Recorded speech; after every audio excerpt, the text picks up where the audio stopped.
Hi everyone, welcome back to WHUTV. It's nice to see you. I hope you're keeping well. I've had a great start to your weekend and a lovely end to your week as well for that matter. This is the preview of West Ham's 14th home game of the 23-24 Premier League season, where we welcome relegation threatened Burnley to the London Stadium for a 2 o'clock kickoff this Sunday afternoon, not live on any UK TV channel. As always guys, this video is sponsored by the channel sponsor 3retro.com. Please click the link in the description below that will take you directly through to the West Ham section of their website, where you can purchase some really nice retro gear, guys, as you can see from the animation that's up here. Along with any, if there's any Burnley fans watching as well, there's also Burnley retro gear in there as well, along with track jackets, polo shirts, sweatshirts and t-shirts made by Admiral and Umbro, so go check those out as well. Any purchases you make through the link in the description below, the commission that the channel would normally be getting, as I always say, I'll be sending on to the charity Iron Supporting Food Banks. They're based in the Newham area, and they're helping those in the Newham area and the Essex County and further afield for that matter, as they are currently supporting 39 separate food banks as of the time of this recording. So guys, go grab yourself a really nice retro shirt from either of your club shops. You'll be saving yourself a few quid in comparison to them, and you'll be helping those that are less fortunate than you and I. So as always guys, there's timestamps in the description below if you can't stay with us for the entire length of the video. If you can, great. Please do like, share and subscribe. We are now 8 subscribers away from 2,500. Come on guys, I know you're out there, so let's help a man out, will you? Seriously, just like, share and subscribe. Apologies for the bad audio, guys. I thought I got it fixed, but I've mucked around with the settings on the phone, and this is the best I can do, I'm afraid. So you have to bear with me for a little while. But as always, guys, let's start off by talking about the officials for this game. The referee is Darren England. His assistants are Ian Hewson and Sean Hudson. The fourth official is Graham Scott. On VAR, unfortunately, we have Andy Madley, and his assistant is Neil Davies. So a bit of a mixed bag there in terms of the officiating, but it could have been worse. Now, Burnley are 19th at the time of this recording after 27 games, winning 3 games, drawing 4 and losing 20, scoring 25 goals and conceding a whopping 60 goals. So a minus 35 goal difference on 13 points. Joint bottom of the table on goal difference with Sheffield United. That's not good in any shape or form, especially if you're a Burnley fan. And unfortunately, your record on the road so far this season isn't great either. On the road so far, Burnley have won twice, drawn twice, and lost 9, scoring 12 and conceding 26. So on a minus 14 goal difference on the road. Their last 5 away games show they've won once and lost 4 times and drawn none, as I was about to say. Now, their highest goal scorers on the road so far is basically Foster with 2 goals and 2 assists, albeit he's injured at the minute, which we will talk about in a little while. Odeber is on 2 goals and 1 assist, and Amadoui is on 2 goals.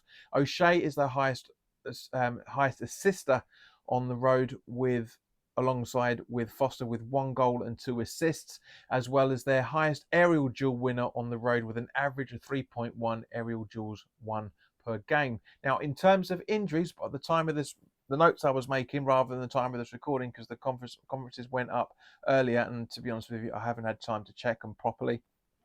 Ramsey is out until well into next season, as it seems to be that he's recovering from what looks like a very bad knee injury or possibly even surgery. It's not 100% clear. Redmond is out until the end of the season with a thigh injury. Foster, as I mentioned earlier, is out until early May and he's recovering from surgery. He doesn't say what surgery he is recovering from, but it's irrelevant at this point.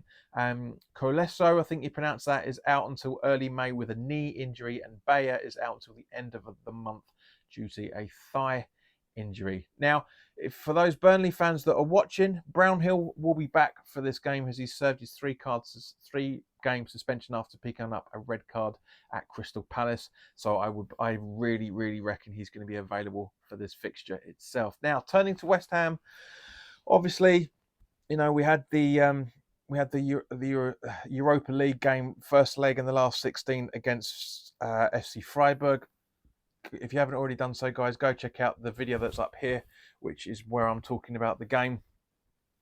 Basically, in a nutshell, David Moyes made a big risk by putting out a very strong side, and it, in a way, kind of backfired.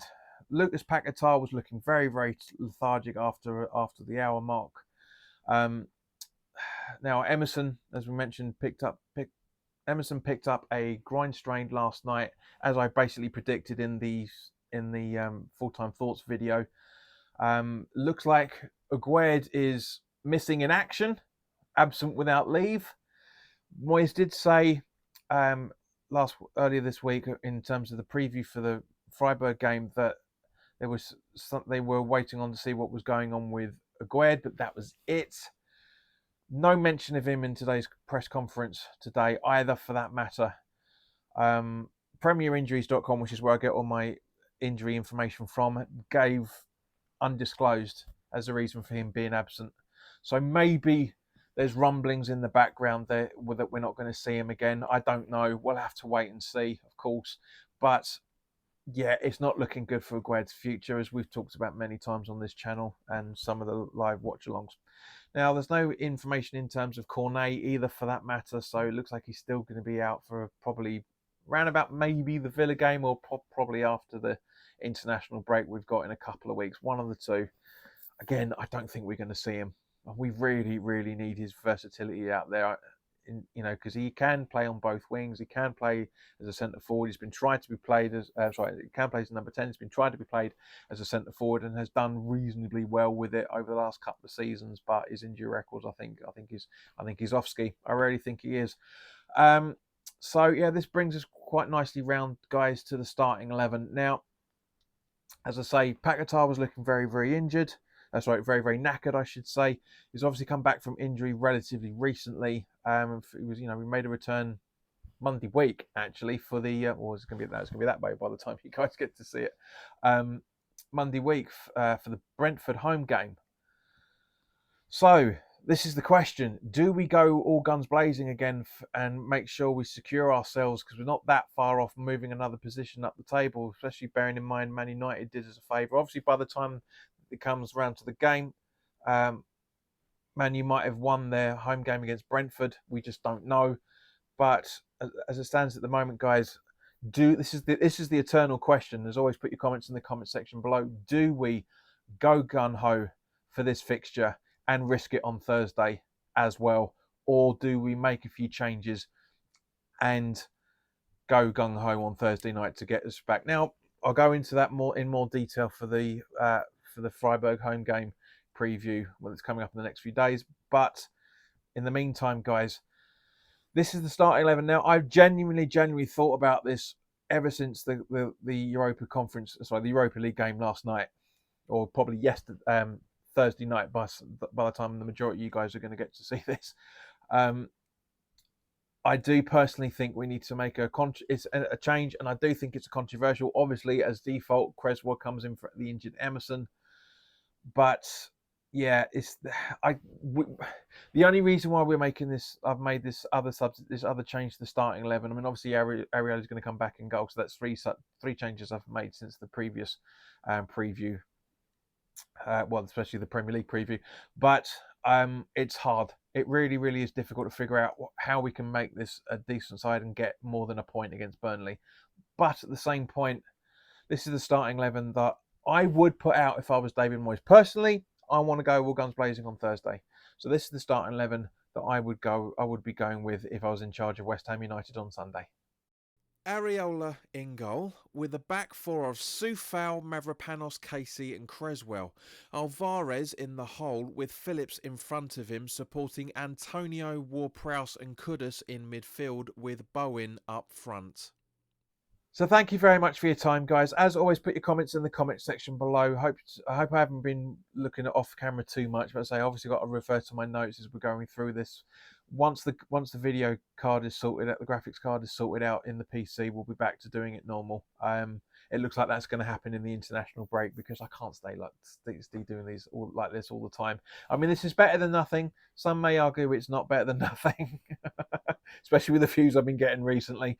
As always, since post-COVID, actually, whenever other people started doing the same sort of stuff that I was doing. But that's a conversation for another time. But yeah, guys, put your comments in the comment section below. Please do like, share, and subscribe. And as I say, we are so close to 2,500 subscribers. I know you're out there, peeps, and I know a lot of you are returning week in, week out, and just not subscribing. But please help. It doesn't cost you a penny. Genuinely costs is nothing. All it costs you is 2 clicks on the phone. That's it. Or on your PC. That's it. Or your tablet. Whatever you're watching this on. That's all it is. Genuinely all it is. So yeah, we will be having the full-time thoughts video on Sunday. So keep an eye out for that. And as I say, I'll be doing the Freiburg second leg preview. That'll be recorded on Monday night and will be up on Tuesday for you guys to hopefully enjoy. So, but in the meantime, guys, look after yourselves. Take care. Have a fantastic weekend, and I'll see you very, very soon. All the best now. Take care.